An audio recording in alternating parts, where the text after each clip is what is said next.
दा दिनै बेखौ बोरै बुंनो हायो फेरेंगा प्रमद बर'मोनहा जे BPF नि सरकार समाव माने दावराव दावसि जादोंमोन बुथारलायनाय जादोंमोन दा बिनि आन्दोआव सोर दङ दिनै बेखौ खालामनाया गासिबो बे राजनितिक षड़यन्त्र खालामदोंबा दिनै उरखाव गोरामोना खालामदों बै समावहाय प्रमद बर'मोनहा खालामदों जायनि थाखाय दिनैहाय गोदान गोदान राजनितिक जन्म जाबाय थादों दा उदालगुरि हिसाबै बे BPF जे मोनसे जावरिखांदों BPF जे मोनसे जागरण जाफिनबाय दिनै बेनो फोरमान आरो मालाय जोङो गोबांथार खालामबाय प्रग्राम बेबादिखौ दा क'क्राझारनिफ्रायबो बाक्सा उदालगुरिनिफ्रायबो दा उदालगुरिया मोनसे मोजां लेभेलाव दङ आरो दा बिनिफ्राय आसा खालाम हायो जे उदालगुरियाव बा 10टा समस्तिबो देरहालांगोन बेखौ जों दा बुंनो हानाय जाबाय आरो मालाय आरो फैबाय थानाय बिसायख'थियाव जे उदालगुरिनिफ्राय 10टा मोननानै जे सरकारा जाबाय बेखौ बुंनो हायो मानो होनबा जोंना क'क्राझारा रेडिखा चिराङा रेडिखा दा बेवहाय जोङो उदालगुरि बाक्सायावल' थांनाय बाराव जों लस जादों दा बे फुरा जोंना मेकआप जाजोब्बाय दा बिसायख'थियाव देरहालांगोन बे रोखा जाबाय आरो खाथि खाथि फैगासिनो दङ दिनै गासिबो राजनितिक दलफ्रा दिनै माने थालिम होगासिनो दङ दिनै BJPआबो दिनै तदारक कमिटि दिनै दानानै हरबाय चिफ मिनिस्टारनिफ्राय आरम्भ खालामनानै गासिबो मन्थ्रिफोरखौ दा बुजिनो हायो दिनै हयथ' सेप्तेम्बरनि सिगांबो जानो हानाय इलेक्सना दा बेनि थाखाय जों फुल प्रिपारेसनाव दङ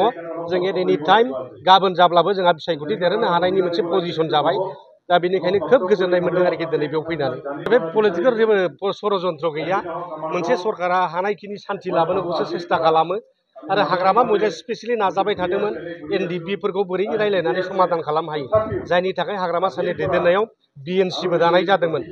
बर'फोरनि जेसेबांनाखि संगठन दं दिनै धोरोमारि आफाद फोरोंगिरि आफाद बर' थुनलाइ आफाद साख्रिआवला आफाद जेसेबांनाखि जाथि संगठन दं दिनै आबोब आथोब गासिखौबो लाजोबनानै बोजोब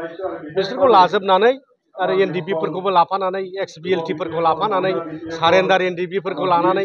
दिनै बे BNC दानायनि उद्देश्यआ बेनो बोरैबा सान्थि लाबोनो हायो बोरैबा गावजों गाव बिदा फंबाय जे गावजों गाव माने हिंसायारि जाथाय बेखौ फोजोबनो हायो सरकारजों रायलायनानै बोरै समाधान खालामनो हायो बेनो उद्देश्य आरो लक्ष्यमोन BNC दानाया दा दिनै बेखौ बोरै बुंनो हायो फेरेंगा प्रमद बर'मोनहा जे BPF नि सरकार समाव माने दावराव दावसि जादोंमोन बुथारलायनाय जादोंमोन दा बिनि आन्दोआव सोर दङ दिनै बेखौ खालामनाया गासिबो बे राजनितिक षड़यन्त्र खालामदोंबा दिनै उरखाव गोरामोना खालामदों बै समावहाय प्रमद बर'मोनहा खालामदों जायनि थाखाय दिनैहाय गोदान गोदान राजनितिक जन्म जाबाय थादों प्रमद बर' जेसेबांनाखि आन्दलन खालामबाय थादों बै समाव अना बर' सृष्टि जादों आरो जोंनि क'क्राझारनि MP सिटआ अना बर'नि आखायाव खेबनै थांदों बे मोनसे आरो दिनैबो नुबाय प्रमद बर'नि दैदेननायावनो दिनै माने जाबावदों दिनै NDP-फ्रा आब' अनजालि दैमारिनि नेतृत्वआव दिनै अल्टारनेटिभ माने मा पार्टि होनदों बेखौ अल्टारनेटिभ मोनसे पार्टि दाबाय बिथांमोनहा दा होनबा दिनै नायदो दा बिनि आन्दोआव सोर दङ गासिबो षड़यन्त्र प्रमद बर'नि उरखाव गोरा ब्रह्मनि बिथांमोनानो ब्लुप्रिन्ट बानायबाय थायो जे बोरैबा सोखावनानै गावसोर राजनितिक माने मासियाव जिरायनानै बोरैबा गावसोर राजा जालांबाय थानो हायो दिनै बेखौसो बिथांमोना खालामबाय थादों बेहाय खुनु BPF-नि दस गैया हारियारि दाङाबाजियावबो दिनै जेबो माने हाग्रामा महिलानि दाय गैया दिनै बै समाव दावराव खालामग्रा होनोबा फेरेंगा मोनहानोमोन NDP-फ्रानो खालामदोंमोन बै समावबो दा सोर दं दिनै फेरेंगायानो होनबाय थायो माने दिनै माने हाग्रामा महिला सराव फैफिनबा दावराव जाफिनगोन थारमाने बिथांमोना ब्लुप्रिन्ट बानायगासिनो दं हा सिंनि पार्टिफोरखौथ' दाबाय खोमा बेखौ सन्देह जायो आरो मालाय थांनाय बारनि जिथुनाखि इलेक्सन बेवहाय आंखौ बुथारनो थांदोंमोन आंनि न'आवनो अन्थाइ खुबैहैदों बेराखौ दानसिना गारबोजोबदों दा बिथांमोना निस्सय एबारनि BTC इलेक्सननि सिगां हयथ' आन्डारग्राउन्ड पार्टि दादों जोंहा बेहाय सन्देह जायो दा बेनिखायनो बिथांमोना बुंनो साहस जाबाय थादों जे मोनसे माने गाज्रि परिबेस फैनो हागौ होननानै बिथांमोननि खुगानिफ्राय ओंखारबाय थादों सान्थिखौ बिथांमोना धंस खालामगोन आरो दिनै नुबाय थादों बिथांमोना होनबाय थायोमोन 17 बोसोराव जेबो मावाखै दा बिथांमोना बे 5 बोसोराव मा मावखो बिनिथ' मोनसे कम्पारेटिभ मोनसे रिजन मोनसे फैनांगोन नङा होमबा बे कम्पारेटिभ रिजनखौ बिथांमोना देखायनो हाया 17 बोसोराव जे हाग्रामा मावबोदों बेवहायनो थांनानै मिटिं खालामो बड'लेण्ड इउनिभारसिटियाव नलेज फेस्टिभेल खालामो बिथांमोना दिनैहाय माने बड'फा कालचारेल कमप्लेक्स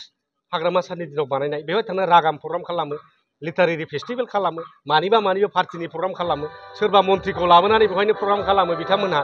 दा बेबादि बिथांमोना जेबो मावनो हायाखै थगायनाय आरो मालाय थगायनाय मावदों हाबा मानो मावबानो जाबायमोन ना मानो मावनो हायाखै दा बे दुखुनांथाव बिथांमोना जेखि एलिगेसन होआ मानो खामानि गैया बिथांमोनासो दिनैहाय कौटि थाखानि केलेंकारि खालामदों गासै 2000 सननिफ्राय दिनैसिम हिसाब खालामबा बिथांमोननि केग रिपर्टआ मोनसेबो मोजां नङा